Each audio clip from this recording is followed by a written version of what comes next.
나 다니엘이 이 환상을 보고 그 뜻을 알고자 할 때에 사람 모양 같은 것이 내 앞에 섰고 내가 들은즉 을레 강 두 언덕 사이에서 사람의 목소리가 있어 외쳐 이르되 가브리엘아 이 환상을 이 사람에게 깨닫게 하라 하더니 그가 내게 선 곳으로 나왔는데 그가 나올 때 내가 두려워서 얼굴을 땅에 대고 엎드리매 그가 내게 이르되 인자야 깨달아 알라 이 환상은 정하 때 끝에 관한 것이니라. 그가 내게 말할 때에 내가 얼굴을 땅에 대고 엎드려 깊이 잠들매 그가 나를 어루만져서 일으켜 세우며 이르되 진노하시는 때가 마친 후에 될 일을 내가 내게 알게 하리니 이 환상은 정한 때 끝에 관한 것임이라. 내가 본 바 두 뿔 가진 순양은 곧 메대와 바사 왕들이요 털이 많은 숫 염소는 곧 헬라 왕이요 그의 두 눈 사이에 있는 큰 뿔은 곧 그 첫째 왕이요 이 뿔이 꺾이고 그 대신에 네 뿔이 났은즉 그 나라 가운데서 네 나라가 일어나되 그의 권세만 못하리라. 이 네 나라 마지막 때 반역자들이 가득할 쯤에 한 왕이 일어나리니 그 얼굴은 뻔뻔하며 속임수에 능하며 그 권세가 강한 것이나 자기의 것으로 말미암은 것이 아니며 그가 장차 놀랍게 파괴 행위를 하고자 자의로 행하여 형통하며 강한 자들과 거룩한 백성을 멸하리라. 그가 꾀를 베풀어 제 손으로 속임수를 행하고 마음에 스스로 큰 체하며 또 평화로운 때에 많은 무리를 멸하며 또 스스로 서서 만왕의 왕을 대적할 것이나 그가 그 사람의 손으로 말미암지 아니하고 깨지리라. 이미 말한 바 주야에 대한 환상은 확실하니 너는 그 환상을 간직하라. 이는 여러 날 후의 일임이라 하더라.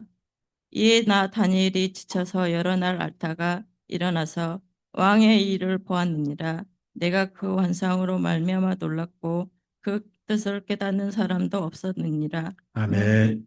자리에 앉으시겠습니다. 하나님 아버지 감사합니다. 주의 말씀을 삼가 듣고자 합니다. 성령께서 우리 모두에게 감화, 감동하시옵소서. 의지하며 예수님 이름으로 기도합니다. 아멘. 무더위가 지속되고 있습니다. 이런 가운데 건강 관리들 잘 하셨으면 좋겠습니다. 예전 같으면 40도 소식 들으면 와, 대한민국 정말 덥다라고 했는데 이제 36도 이 정도만 돼도 무지 덥다라는 생각이 막 듭니다. 두 가지가 느껴집니다. 하나는 늙었구나. 예전에 비해 나이가 좀 들었나 보다 하는 생각 한 가지 있고 또 하나는 평소 여름임에도 불구하고 옛날보다는 훨씬 더 시원하게 지내나 보다. 시원하게 지내니까 밖에 36도 정도 온도인데도 불구하고 예전보다 더 덥게 느껴지나 보다. 두 가지를 좀 생각하게 됐습니다. 그래서 환경이 좋아지면 그만큼 또 예전과 똑같은데 더 불편하게 느껴지는 것도 있지 않나 싶기도 합니다. 그런 가운데 또 점점점 우리가 연식이 늘고 있잖아요. 네, 연식 늘어가는데 조금 좀 수리도 잘 하시고 여기저기 손볼 때 잘 손보셔서 뭐 제 보톡스 맞으라는 이야기는 아닙니다. 하여튼 그러셔서 건강관리도 잘 하셨으면 좋겠습니다. 우리 성도님들에게 서로에게 좀 그렇게 더운 여름에 서로에게 격려하고 응원했으면 좋겠습니다. 더운 여름에 건강관리 잘 하시기 바랍니다.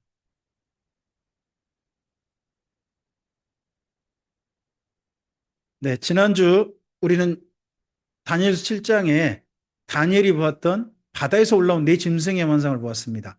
근데 이 중에서 다니엘은 다시 8장에 두 짐승만 따로 보여줍니다. 그게 순양과 순염소입니다. 순양은요, 동쪽에서 나타났어요. 동쪽에 나타난 뿔이 하나는 길고 하나는 짧았어요. 이게 어디를 의미하냐 그러면 메데 페르시아 거기를 의미했어요. 동쪽이니까요. 그리고 서쪽에서 순염소가 나타나는데 순염소가요 뿔이 한 개밖에 없대요. 여러분 염소 중에 뿔이 한 개밖에 없는 염소 본 적 있으세요? 없으세요? 있어? 네. 얘들의 만화 판타지 세계에서는 확실히 있군요. 네. 근데 실제 우리 주변에 뿔이 한 개밖에 없는 염소는 없죠. 그건 없죠. 근데 이 뿔이 한 개가 긴 뿔, 큰 뿔의 염소였다는 거죠. 그 옛뿔 염소가 동쪽에 있는 양을 향해 달려와가지고 막 들이받았답니다. 여러분 이런 광경 본 적 있으세요? 없으세요? 넌 참 별걸 다 보는구나. 네, 그랬군요. 제가, 제가 시골에서 예전에 염소만 기르고 그런 것들만 봤는데, 염소끼리 뿔을 들이받고 하는 건 제가 별로 못 본 것 같습니다. 그 대신에 이제 소 있잖아요, 소. 아, 그러던가요? 아, 제 시골 마을 염소는 찾겠나 봐요. 별로 그런 거 못 봤고요. 또 그리고 그 다음에 또 이제 산에서 저 기른 그 염소 있잖아요. 제가 그 금일도 완도에 있었는데 약산 고금 그쪽이 그 산의 흑염소로 좀 유명하죠. 예. 걔들끼리 서로 뿔등 비치고 하는 것보다는 맨날 여기저기 도망치고 이런 것만 쳐다봐가지고 잘 못 봤어요. 근데 염소는 비교적 잘 들이받는 습관이 좀 있다고 합니다. 근데 평소에는 저 사람한테 뭐 다른 것도 안 받으려고 뭐 나무에 들이받다든지 하지 하면서 그렇게 좀 들이받는 거 해소하고 그런 것도 좀 있죠. 근데 이 녀석이 달려와가지고 오른쪽에 있는 순양을 들이받아 죽여버려요. 아, 대단한 염소죠. 근데 죽이고 난 다음에 갑자기 뿔이 빠져버리고 뿔이 대신 네 개가 났다는 거예요. 별 희한한 환상이 나타났죠. 이게 뭔 환상인가 싶었는데 알고 보니까 이게 헬라 제국의 이야기였습니다. 고레스 이후 방금 읽었던 우리 8장에 보는 환상은 첫 번째는 페르시아 제국입니다. 아, 여러분 지금 현재 녹색 표시로 되는 데 있지 않습니까? 앞에 보시면 이 어마어마한 땅덩어리를 페르시아 제국이 차지했습니다. 그리고 거기에 쓰여진 작은 이름들 있죠. 이름들이 거기에 있는 그 각 도입니다. 도. 우리나라 말하면 대한민국 한 개만 한 개예요, 저게. 근데 그게 지금 여기 몇 개 좀 써 있습니다만 이거 훨씬 더 많았고요. 127개 도가 있었습니다. 어마어마한 지금 미국이 50개 주잖아요. 50개. 그렇게 되는데 여기는 아니 중국이 51개 준가요? 그리고 미국이 52개 준가요? 그래서 우리나라가 53번째 주가 되고 싶다 뭐 이런 이야기가 있는 건가요? 근데 각 이름이 전부 다 주입니다, 주. 대한민국만은 땅덩을 이렇게 많이 다스리는 제국이었던 거죠. 이때가 다니엘서로 보면 방금 여기 8장 그리고 9장의 이야기입니다. 9장 때 말씀인데 고레스 이후 이야기죠. 그래서 이때 정도에 여러분 8장 9장에서 머릿속에 한 가지 기억하셔야 될 하나가 있습니다. 여러분 그림 아래에 보시면 큰 실린더가 하나 있죠. 이게 큰 실린더가 사실 아닙니다. 이게 도장이거든요. 도장이 커봤자 얼마나 크겠어요. 별로 안 큰 거예요. 근데 이 도장을 떼구로 굴리면 어떻게 될까요? 보통 우리 도장 찍으면 어디 찍으세요? 끝에 찍잖아요. 근데 이 도장은요, 전체가 도장이에요. 그러니까 떼구로 굴리면 뭐가 돼요? 전체가 종이 같은 거라든지, 종이는 그다음 요새 파피루스라든지 양피지 같은데 글씨가 나타나는 거죠. 그런 걸 가리켜서 실린더라고 합니다. 그래서 이걸 보고 고레스 실린더라고 하는데, 고레스 칙령 있죠. 고레스 칙령 관련된 거거든요. 고레스 칙령 관련돼서 기억하셔야 될 성경이 다니엘서 8장과 9장인 겁니다. 그런데 이 부분에 대한 것들 그리고 또 헬라 제국 때문에 많은 분들이 또 이런 생각도 하죠. 다니엘이 아무리 쓴 것 같지 않다. 너무나 비유로 했는데 너무나 역사 속에 그대로 이루어진 일들이 기록됐다는 거예요. 그러다 보니까 이거 후에 누군가가 다니엘인 척하고 쓴 거 아니야? 하는 그런 생각을 요즘은 다니엘서를 읽는 분들이 많이 해요. 방금 그 나라가 이루기까지 가장 첫 번째 시작한 사람이 고레스죠. 고레스가 메데 페르시아, 그 루디아까지 차지합니다. 그리고서 다리오 2세 때 최대 강대국 다리오 그리고 다리오의 그다음 아들 아하수에로 그 아들 아닥사스다 이 3대에 걸쳐서 어마어마한 강대국을 이루게 됩니다. 근데 이 강대국일 때 여기 이 나라가 자꾸 옆을 건듭니다. 서쪽에 있는 나라. 서쪽을 자꾸 양이 들이받아요. 서쪽에 있는 나라가 어딜까요? 거기가 헬라입니다. 그리스입니다. 그리스. 그리스를 자꾸 들이받아요. 그러니까 그리스가 몇 번 이기고 난 다음엔 거꾸로 힘 모아가지고 와가지고 거꾸로 쳐버립니다. 그게 알렉산더의 정복이 됩니다. 그리고서 헬라 제국이 이 모든 나라를 차지하게 되는데 방금 그 부분까지만 해서 좀 성경을 기억하셔야 될 부분이 있습니다. 앞을 보시고 읽어볼까요? 메대 족속 갈대 나라의 왕으로 세움받던 첫해 곧 그 통치 원년에 나 다니엘이 책을 통해 여호와께서 말씀으로 선지자 예레미야에게 알려주신 그 연수를 깨달았나니 곧 예루살렘의 황폐함이 70년 만에 그치리라 하신 것이라. 여러분 이 사건이 뭘 통해서 이루어집니까? 고레스 칙령이라고 합니다. 고레스 칙령. 그래서 다니엘서 9장 여기 부분은 고레스 칙령과 함께 꼭 기억하셔야 될 부분이 됩니다. 역사 속에 실제 성취된 부분이니까 기억하시는 거죠. 그리고서 이러한 페르시아로 와서 헬라가 정복합니다. 앞에 그림이 지도가 헬라 제국입니다. 헬라 제국은요, 페르시아 제국보다 훨씬 넓습니다. 넓어요. 근데 노란색 있죠? 제일 큰 땅 차지한 데가 어딜까요? 거기가 셀류키스라고 돼 있죠? 보통 제가 여러분한테 강좌할 때 셀류코스 왕조 할 겁니다. 거기 왕조가 시리아 제국이라 그러기도 합니다. 이 제국이 어마어마한 땅덩어리를 차지했습니다. 헬라 제국에. 그리고 빨간색 있죠? 밑에 이집트. 이집트에는 물론 프톨레미스라고 돼 있잖아요. 근데 P가 묵음이에요. 그러니까 톨레미 왕조. 그런 이야기 들으셨을 겁니다. 그리고 여기 맨 그리스 쪽 있죠?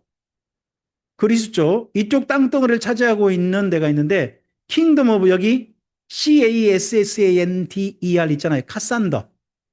카산더 왕조고요. 그리고 그 옆에 루디아 제국, 메디아 제국 이쪽을 차지한 사람이 있습니다. 그러니까 킹덤 오브 리시마커스라는 왕조입니다. 그래서 헬라는 알렉산더 이후에 네 개로 나뉘게 됩니다. 네 개로 나뉘게 돼요. 다시 한번 좀 기억을 되살리기 위해서 따라서 해보실까요? 카산더, 리시마커스, 셀류코스, 톨레미 이 네 개의 왕조로 나뉘어가지고 어마어마한 땅덩어리를 다스리게 됩니다. 헬라 제국의 시간이 상당히 길게 가죠. 페르시아가 한 200년 그리고 여기 헬라가 300년 정도 가는 거니까 대단한 시간을 세상을 다스리는 중심에 있습니다. 그 이야기 가운데 방금 읽었던 8장에 있는 이야기가 있습니다. 왜 이 이야기가 중요할까요? 다시 한번 봅시다. 자, 여기 이 나라들 가운데 셀류코스 왕조하고 톨레미 왕조 간에 서로 싸워요. 여러분 두 나라, 이 큰 나라가 싸우면 얼마나 몇 년이나 싸울까요? 지금 우크라이나하고 러시아가 몇 년 전쟁하고 있죠? 올해까지? 3년 차인가요? 3년 차인 것 같습니다. 제가 2년 채웠고 3년째? 뭐 그렇게 돼가는 것 같은데. 예. 근데 여기는 이 두 나라는 150년을 싸웁니다. 150년을. 두 나라가 서로 왔다 갔다 하면 서로 치고받고 싸우는 거예요. 근데 싸우려면 군대를 바다로 할 수도 있지만 바다로 안 하고 육지로 다녀요. 그러면 이 두 나라가 싸울 때 육지 가운데 어디가 있어요? 여기 가나안 땅이 있는 거예요. 이 중간에 누가 있어요? 바벨론 포로기에 난 이스라엘 민족이 여기 살고 있는 거예요. 150년 동안 뭐 한 거예요? 눈치 본 거죠. 서로 눈치 본 거죠. 여러분 우리나라도요. 대만하고 중국하고 전쟁 일어나면 눈치 볼 까요? 안 볼까요? 봐야 됩니다. 왜 그렇습니까? 자, 대만하고 중국하고 전쟁 붙으면 반드시 거기에 개입할 나라가 어느 나라죠? 미국이죠. 미국과 우리나라의 관계는요. 동맹국입니다. 동맹국. 그러면 동맹국이면 반드시 뭐 해야 됩니까?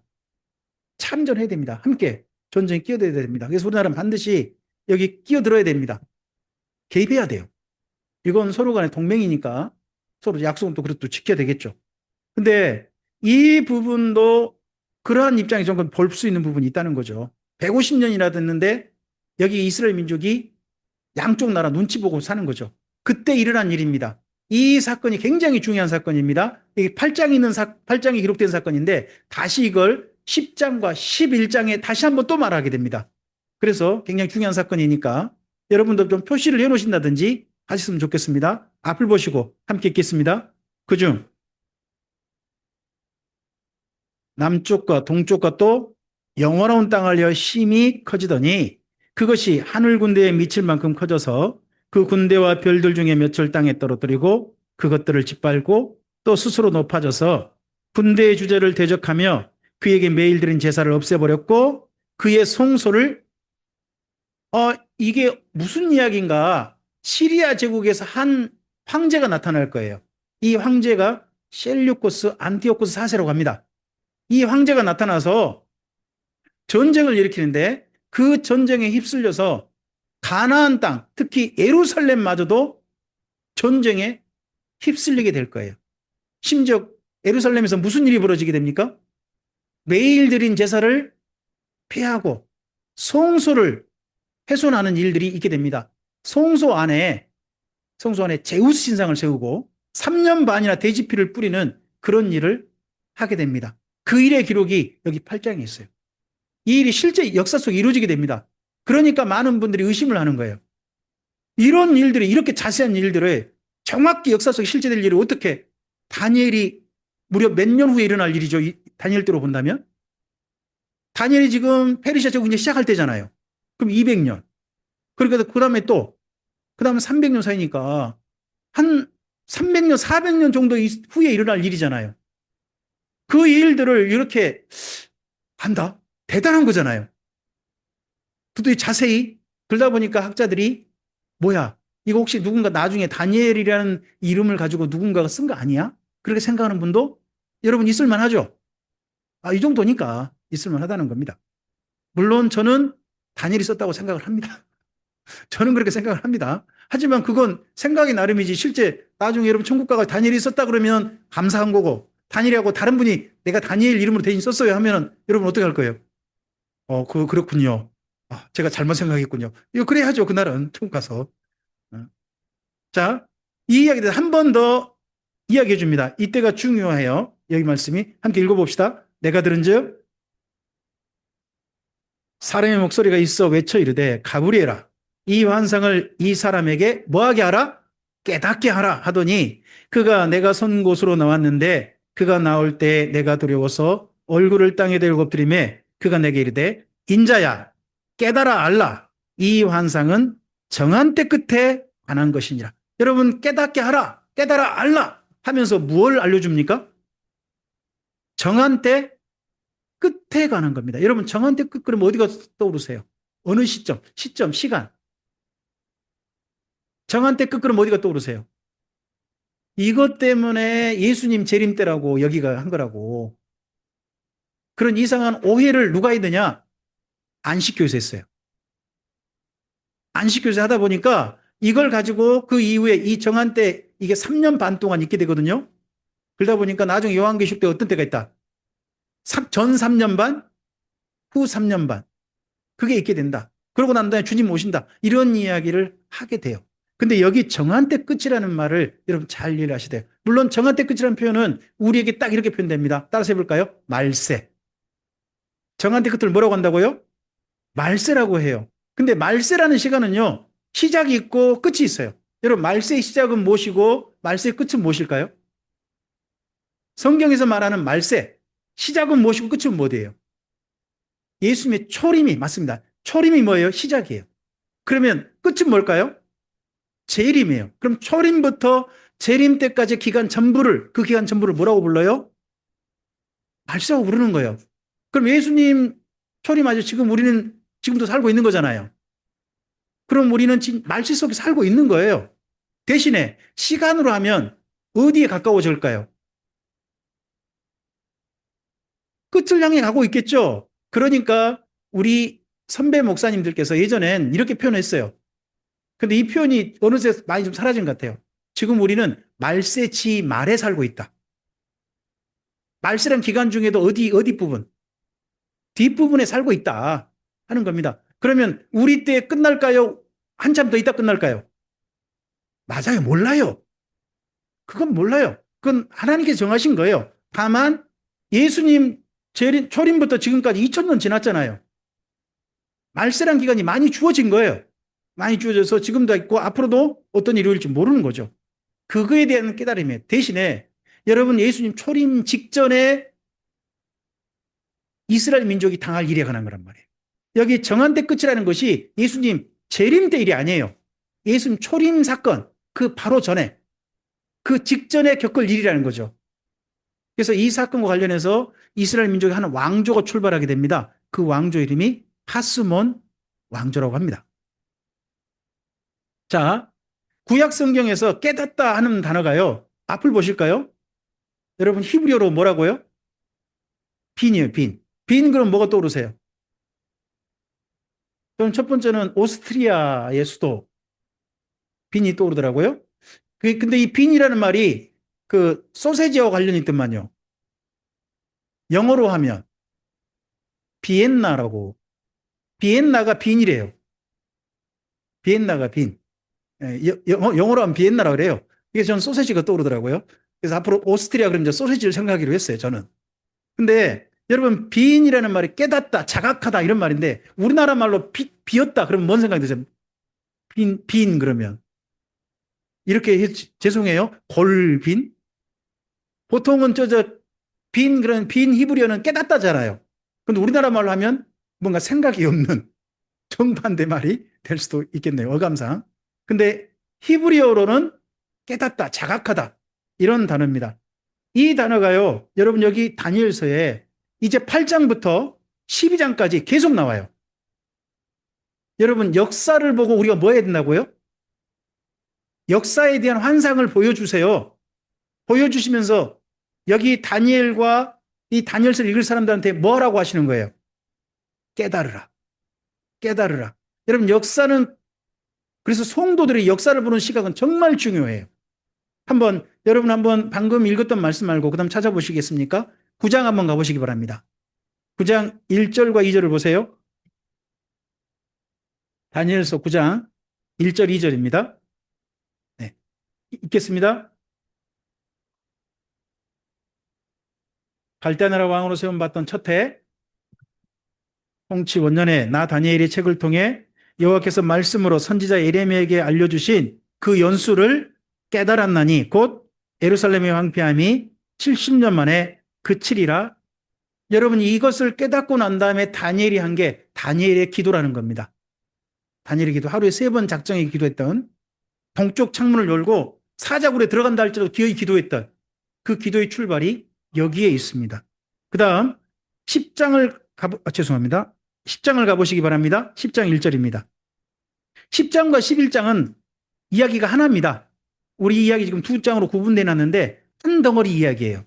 근데 그 이야기 출발할 때 이야기입니다. 말씀이에요. 10장 1절 읽겠습니다. 바사왕 고레스 제3년에 한 일이 벨드사살의 이름한 다니엘에게 나타났는데 그 일이 참되니 곧 큰 전쟁에 관한 것이라 다니엘이 이 일을 분명히 알았고 그 환상을 깨달았다고 합니다. 분명히 알았고 깨달았다. 역사에 대한 겁니다. 역사. 큰 전쟁에 관한 거. 이 전쟁을 흔히 150년 전쟁 그렇게 부르기도 합니다. 그리고 12장엔요. 다니엘을 모두 다 다니엘 보고 깨달은 건 아닙니다. 다니엘도 심지어 못 깨달은 게 있습니다. 12장 7절 8절을 보시겠습니까? 12장 7절 8절 읽겠습니다. 내가 들은즉 그 세마포 옷을 입고 강물 이쪽에 있는 자가 자기의 좌우손을 들어 하늘을 향하여 영원히 살아계신 이를 가리켜 맹세하여 이르되 반드시 한때 두때 반때를 지나서 성도의 권세가 다 깨지기까지이니 그렇게 되면 이 모든 일이 다 끝나리라 하더라. 내가 듣고도 깨닫지 못한지라. 내가 이르되 주여 이 모든 일의 결국이 어떠하겠나이까 하니 그 다음 9절도 한번 읽으시겠습니까? 그가 이르되 다니엘아 갈지어다. 이 말은 마지막 때까지 간수하고 봉함하라고 합니다. 그럼 마지막 때 간수하고 봉함하라는 말은 뭔 말이에요? 굳이 너 깨달을 필요 없다. 너는 지금 알 필요 없다. 나중 시간 때가 되면 사람 다 알게 될 테니까 굳이 너는 알 필요 없다. 하지만 다니엘이 알아야 될 부분들은 분명히 깨닫기를 원하셨고 깨닫도록 천사의 도움도 따라가셨습니다. 그래서요. 여러분 구약 성경을 읽고 신약 성경을 읽을 때 깨닫는 단어는 굉장히 중요한 단어고 합니다. 근데 여러분 깨닫는 말을 교회에서 잘 씁니까 안 씁니까? 한 이단에서 깨닫는다는 말을 열심히 써버리니까 교회 쓰기를 점점 주저하게 됐습니다. 혹시 이런 얘기 들어보셨습니까? 제3과 거듭남의 비밀. 그 비밀을 깨달아야 구원받습니다. 깨달아야 구원받습니다. 어디서 하는 이야기입니까? 구원파라고. 특별히 박옥수 계열에서 열심히 하는 이야기입니다. 그 이야기 때문에 좀 그래요. 여러분 신약성경 한번 가보시겠습니까? 골로새서입니다. 오늘 함께 우리가 읽어야 될 말씀 중에 하나이기도 한데 골로새서 1장 6절입니다. 여기가 구원파에서 잘 인용하는 말씀이에요. 골로새서 1장 6절 찾으셨나요? 함께 읽어볼까요? 이 복음이 이미 너희에게 이름에 너희가 듣고 참으로 하나님의 은혜를 깨달은 날부터 너희 중에서와 같이 또한 온 천하에서도 열매를 맺어 자라는도다. 여러분 듣고 하나님의 은혜를 깨달은 날이 있다고 그러죠. 그럼 나를 알아야 돼요? 몰라야 돼요? 그럼 당신은 구원받은 날 알아야 됩니까? 몰라야 됩니까? 구원받은 날이 언제입니까? 그건 날도 당신 생일도 모르면서 어떻게 구원받다고 그럽니까? 당신 구원받지 않을 수 있습니다. 다시 한번 복음을 들어보시지 않겠습니까? 하고 접근하는 사람들이 구원파예요. 거기가 인용할 때 여기를 인용해요. 날. 이 말을 자꾸 인용한단 말이에요. 깨달은 날부터. 그래서 깨달아야 된다 하는 말을 쓰거든요. 이런데 집회 어떻게 가셔서 한번 좀 배워보고 싶지 않으십니까? 여러분 저쪽 송정리 넘어가다 보면 옛날 롤러스케이트장이 있었습니다. 다녀보신 분 있습니까? 롤러스케이트장. 송정리 넘어가다 보면 거기 롤러스케이트를 안 타보셨습니까? 그렇습니까? 저는 제 아들이 거기서 롤러스케이트 탈 때 너무 부러웠던 적이 있었습니다. 너무 잘 타서. 네. 저는 롤러스케이트 타다가 옷이 찢어져서 다시는 안 가는 이불킥의 역사가 저한테 있어서 잘 안 갑니다만은 제 아들은 배운 지 얼마 안 됐는데 순식간에 뒤로 타는 거 있지 않습니까? 뒤로 몇 번 안 탔는데 뒤로 타는 걸 해버리더라고요. 지금 이제 군내에 있는 아들을. 그 모습을 보다 보니까 진짜 부러웠던 적이 있었습니다. 거기 가면 요즘 박옥수가 있습니다. 거기를 박옥수 쪽에 차지해가지고 수요일 날 제가 뭐 우리 형제 태워다 주고 오다 보면 거기가 집회 여전히 하고 있는데 그 안에 차들이 꽉 차 있습니다. 9시가 훨씬 넘는데 그때까지도 예배가 안 끝났어요. 정말 우리 교회도 이렇게 좀 시간 길게 좀 예배 좀 하면 어떨까요? 하여튼 좀 그렇습니다. 그리고 여러분 구약 성경에서 특별히 깨달으라는 단어가 정말 중요한 성경이 어디냐 그러면 지혜서입니다. 지혜 문서라 그러기도 해요. 가장 첫 번째 중요한 지혜서가 잠언입니다. 잠언. 잠언에서는요. 깨달으라 하는 권면이 있어요. 권면. 깨달으라. 근데 뭘 깨달아야 될까요? 깨달음에 논쟁이 있습니다. 논쟁. 그게 욥기입니다. 욥기는 논쟁하는 겁니다. 여러분 뭘 깨달아야 됩니까? 욥기의 논쟁 중요한 깨달음이 뭐냐? 네 자신을 알랍니다. 너 자신을 알라. 욥을 향해서 친구들이 전부 다 네 자신을 알라 하는 겁니다. 이게 뭐예요? 너가 누군지 알아라. 너가 죄인인 걸 깨달으라 하는 게 욥기입니다. 근데 욥은 뭐라고 반발합니까? 내가 왜 죄인이야? 내가 왜 죄인이냐고 이것 때문에 논쟁합니다. 여러분 목회자는 성도들을 향해서 당신의 자신을 아시오 하면서 우리가 무엇인 줄 깨닫길 바랍니다. 합니까? 죄인인 줄 깨닫길 바랍니다. 이런 이야기 열심히 하지 않습니까? 그게 욥기입니다. 욥기. 그런데요. 뭘 깨달아야 할 거 진짜 깨달았다는 거예요. 그게 전도서입니다. 깨달을 거 깨달았다. 그런데요. 고백입니다. 고백. 하나님께 저는 이걸 깨달았습니다라고 고백 드리는 게 시편에 있습니다. 다 뭐와 연결됩니까? 깨달음입니다. 여러분 성경에서는 우리에게 깨달아야 할 것을 소개하고 있습니다. 잠언의 말씀에서 한번 좀 보셨으면 좋겠습니다. 뭘 깨달아야 되는가 하는 부분 우리가 좀 기억하고 가셨으면 좋을 것 같아요. 잠언 말씀 좀 가볼까요? 잠언의 네, 2장 5절을 좀 보시겠습니까?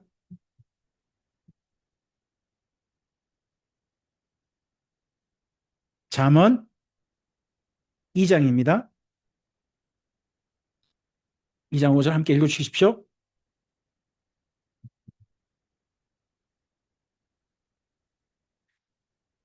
여기 잠언에서 계속 반복하고 있는 이야기 뭐냐? 모든 말씀을 통해서 삶을 실천하면서 뭘 깨달으라고 하는 겁니까? 여호와 경외하기를 깨닫고 그 삶을 통해서 누구를 알게 될 것이다. 하나님을 알아가라 하는 것이 잠언의 권면입니다. 한 군데만 더 보시겠습니다. 2장 9절입니다. 똑같은 2장이 있어요. 2장 9절입니다. 읽어주실까요?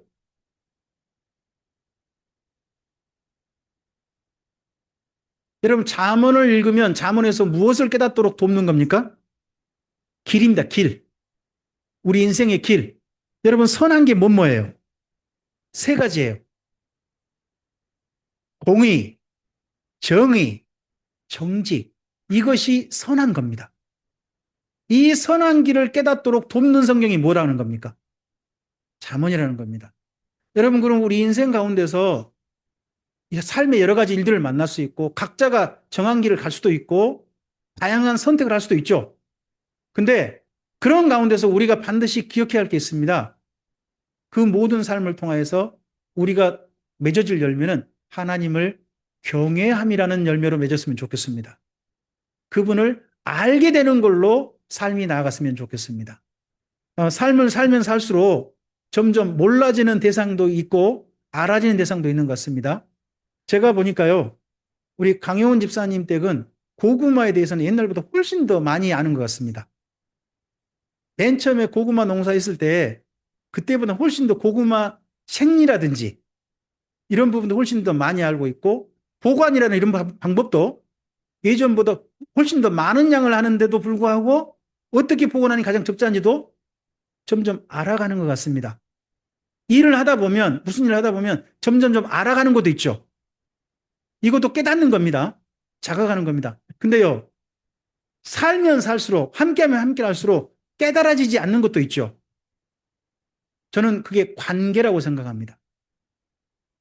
살면 살수록 사람을 점점 알아가고 하면 좋겠는데 이상하게 아는 것만큼 모르는 것도 많아지는 것 같습니다.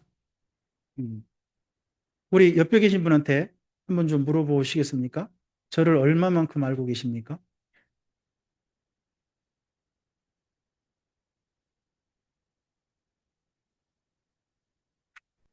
참, 전 이게 좀 어려운 것 같습니다. 어쨌든지. 그래서 저는 여기 지혜서에서요, 상대편 알으란 말이 없는 게 한 가지 봤습니다. 자기를 알아란 말은 봤습니다. 자기를 알아란 말이 있는데 상대편을 알아란 말이 거의 없어요. 왜요?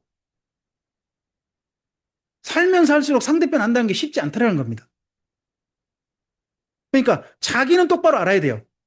보면 성경 말씀에 자기를 알아라는 말씀은 제법 많이 나옵니다. 나를 알고 나를 알아. 근데 상대편 알도록 열심히 노력하란 말이 별로 많지가 않아요. 거의 없어요. 그냥 악인은 악인인 정도 알고 그런 정도 알라는 거지 그게 쉽지가 않더라고요. 그래서 성경을 읽다 보니까 제가 새롭게 이번에 깨닫다는 단어를 찾아보다가 저도 모르게 깨달은 게 하나 있습니다. 아, 상대편 알기를 너무 많이 안 해도 되겠구나. 제가 깨달은 게 이게 엉터리 깨달으니까요. 하여튼 그런 저는 이게 이제 깨닫다라는 표현을 찾아보다 보니까 제가 이제 그게 보여가지고 아 내가 너무 몰라도 그래 뭐 이 정도 안 가면 해도 감사하지 뭐 하는 정도로만 살아야 되겠다. 너무 많이 알려고 노력하지 않아야 되겠다 하는 생각을 저는 개인적으로는 하게 됐습니다. 예. 그래도 우리 교회 성도님들 아멘이 없는 거에 대해서 저는 한편 감사합니다. 서운합니다. 그리고 신약 성경에는요 헬라어로 쉰이 애매입니다. 여기는 어머니 이름 같습니다. 쉰이 쉬니엠입니다. 쉬니엠이란 말이 이게 깨닫다는 말인데요. 신약 성경에서 한번 깨닫다는 말을 한번 쭉 정리를 해봤더니 이런 정도를 깨달으라고 합니다. 첫째, 뭘 깨닫자고요? 말씀의 뜻을 깨닫자. 이 말이 신약성 굉장히 많이 나옵니다. 말씀의 뜻을 깨닫자. 두 번째, 뭘 깨닫자고요? 주님 비밀이 뭐예요? 예수님이란 분이 하나님께서 우리에게 보여주신 비밀이라는 겁니다. 예수님이란 비밀을 깨닫자는 겁니다. 신약성경은. 그 다음에요. 나의 현실. 너 아닙니다. 너 아니더라고. 제가 읽어보니까 다 누구예요? 나요, 나. 나의 정체성, 나의 모습, 내 속 상태, 나를 좀 알자는 이야기가 계속 있는 것 같습니다. 여러분, 그러니까 제 깨달음이 엉터리는 아닌 거예요. 그리고 하나 더, 하나 더. 하나님께 주신 뭘 깨닫자? 사랑과 은혜를 깨닫자는 겁니다. 방금 우리 좀 전에 읽으셨던 말씀 기억나실까요? 골로새서 1장 6절에서 우리에게 뭘 깨닫자고 했죠? 은혜. 우리에게 베푸신 은혜를 깨닫자 하는 표현이 있었죠. 한 군데만 더 찾아보겠습니다. 사랑도 우리에게 좀 점점 알고 깨달아야 한다고 말을 합니다. 여러분 너무 잘하신 말씀일 겁니다. 에베소서 3장을 좀 가보시겠습니까? 신약성경 에베소서 3장.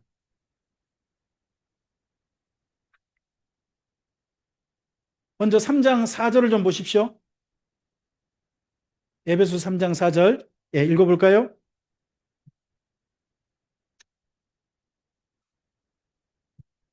여기 에베소서는요, 바울이 깨달은 예수님의 비밀을 자기가 깨달은 비밀을 쓴 거예요. 그래서 에베소서를 우리에게 예전에는 에베소 교회 주였겠지만 하나님께서 우리에게까지 선물로 남기신 거죠. 그리고 이 비밀을 예수님으로 말미암은 이 사랑의 비밀을 어떻게 이야기하냐 그러면 19절을 좀 가보실까요? 자, 18절도 좀 읽겠습니다. 능히 모든 성도와 함께 지식이 넘치는 그리스도의 사랑을 알고 그 너비와 길이와 높이와 깊이가 어떠함을 깨달아 하나님의 모든 충만하신 것으로 너희에게 충만하게 하시기를. 뭘 깨닫는 겁니까? 그분의 사랑입니다. 여러분, 사람에 대한 여러 가지 것들이 우리에게 어떻게 발견되느냐에 따라서 그 사람에 대한 나 태도가 달라지는 것 같습니다. 어떤 사람의 싫은 점이 점점 발견되어지면요, 거리가 멀어집니다. 어떤 사람이 나한테 이익이 되는 게 발견되어지면요,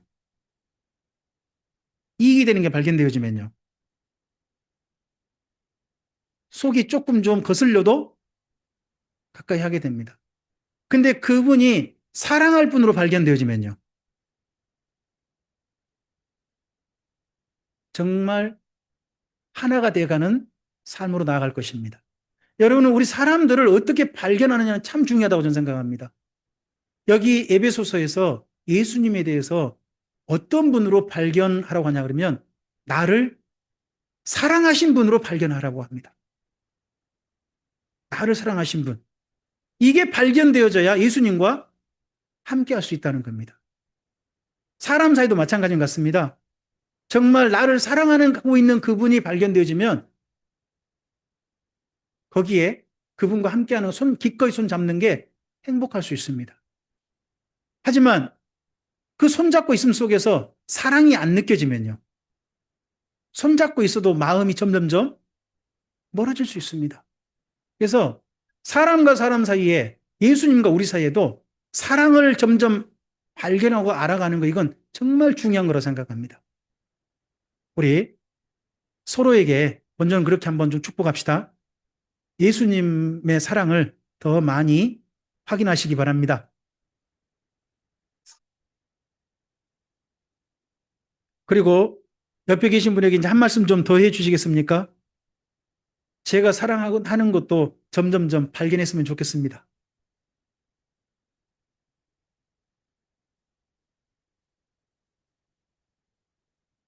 에, 제가 매일 거의 오후에 함께하는 청년이 있습니다. 여러분도 아시는 것처럼. 네. 목사님 아드님이기도 하고요. 그 청년과 함께 합니다. 근데 청년과 함께 하면서 느끼는 게 있습니다. 제가 청년한테 대하는 태도를 청년은 참 민감하게 반응을 해요. 그 청년은 뭐 하기 좋아하냐 그러면 걸을 때 손잡고 걷는 걸 무지 좋아합니다. 손잡고 걷는 걸. 근데 제가 너무 이 더운 여름에 손잡고 걸으면요. 그리고 손을 안 잡으면 여기 팔걸이까지 하려고 그래요. 하려고 해서, 그것도 고맙지만, 우리 이제 혼자 걷는 연습 좀 시키고 싶어서 했습니다. 했더니, 혼자 걷고 나서 딱 들어오잖아요? 앉아있잖아요? 그럼 갑자기 책상을 막 밀고, 태블릿 PC를 퉁퉁 대고 해요. 근데 정반대로 제가 그 형제하고 뭐 덥든 어떻든 간에 손잡고 화장실도 가고 손잡고 왔다 갔다 하고 손잡고 또 제가 중간에 한번 좀 화장실 가려고 일부러 저기 저 대형 마트 같은 데 일부 좀 다니거든요. 함께 걷기도 하고 그렇고 손잡고 왔다 갔다 하면요. 여기 와서 지내고 가는 기간에 제가 말하면 바로바로 말을 들어줘요. 떠들질 않아요. 제가 그 형제를 보면서 아주 단순하게 반응하는 그 형제를 보면서 많은 걸 생각하게 돼요. 저를 보면서 그 다음날 저를 딱 보면서 만날 때 딱 눈으로 웃을 날이 있고요. 저 딱 쳐다보고 바로 차로 싱 달리는 날이 있어요. 바로 들어간 날이 있어요. 그 날이 언제 딱 비교를 해보면 그 전날 저하고 조금 제가 손 안 잡아주고 좀 팅팅댄 날 있잖아요. 그러면 어째 그날까지, 그 다음날까지 감정이 연결돼가지고 그렇게 행동을 하는 거예요. 제가 그 형제를 보면서 참 많은 걸 생각하게 됐어요. 형제하고 제가 지금 함께 지내는 시간이 이제 어느덧 좀 오래됐거든요. 시간이 쌓이고 쌓이고 쌓이면서 형제와 제가 좀 더 좀 사이가 친해지고 제가 무슨 말 하면 형제가 기꺼이 들어주고 뭐 하자고 하면 형제가 이야기해주고 한다면 저하고 점점점 친해진 거겠죠. 근데 시간이 지났음에도 불구하고 형제가 제 말에 대해서 틱틱대고 말을 듣지 않고 한다면 뭔가 관계가 안 좋은 거겠죠. 저는 그 형제 보면서 주님과 제 사이를 많이 생각하게 됩니다. 예수님께서는 저를 향하여서 기꺼이 손을 내미시고 하실 것 같습니다. 그런데 저는 그런 예수님께 자꾸 틱틱대고 있는 건 아닌가. 때때로 그런 생각을 할 때가 있습니다. 그리고 다른 사람에 대해서 생각해 봅니다. 내가 틱틱댄 만큼 저 사람도 나한테 틱틱대겠지. 그런 생각도 하고 제가 손 잡아주면 손 잡겠지. 그런 생각하게 됩니다. 그러면서 때때로 여러분이 오실 때 인사 좀 더 좀 친근하게 해보기도 하고 합니다. 그러면서 그 다음 반응을 보면 느끼는 게 있습니다. 제가 사랑한다는 게 전달된 만큼 반응도 그러더라는 겁니다. 여러분, 방금 읽으셨던 에베소서 3장 19절 말씀은 주님과 우리 사이, 사람과 사람 사이에서도 꼭 좀 한번 좀 생각해 보셨으면 좋겠습니다. 다시 한번 말씀 읽어볼까요? 3장 19, 에베소 3장 19절입니다. 읽겠습니다. 하나님 모든 충만하신 것으로 너희에게 네, 속빈 관계가 아니라 꽉 채워진 서로를 더욱더 잘 알아가는 그런 아름다운 삶으로 나아갔으면 좋겠습니다. 기도하시겠습니다. 주님, 다니엘은 역사를 깨달았습니다. 구약 성경에서는 우리의 삶의 이모저모를 가지고 하나님을 경외하는 것을 깨닫기를 원하셨습니다. 신약 성경에 오니까 바로 예수님이 우리에게 하나님 주신 최고의 비밀임을 깨달아야 하고 우리 자신을 깨달아야 하고 성경 말씀을 깨달아야 함을 발견하게 됩니다. 그리고 이 깨달아갈 때 우리에게 준 하나님을 더욱더 가까이 할 수 소중한 두 가지 선물이 있는데 하나는 은혜요, 하나는 사랑임을 기억합니다.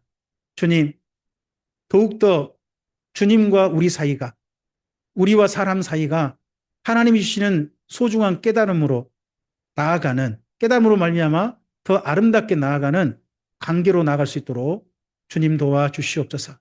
세상을 바로 볼 수 있는 눈도 열어주셔서 세상을 사랑하는 사람으로 가게 하시고 주님의 품으로 이끄는 사람으로 우리의 삶을 살 수 있도록 또한 도와주시옵소서.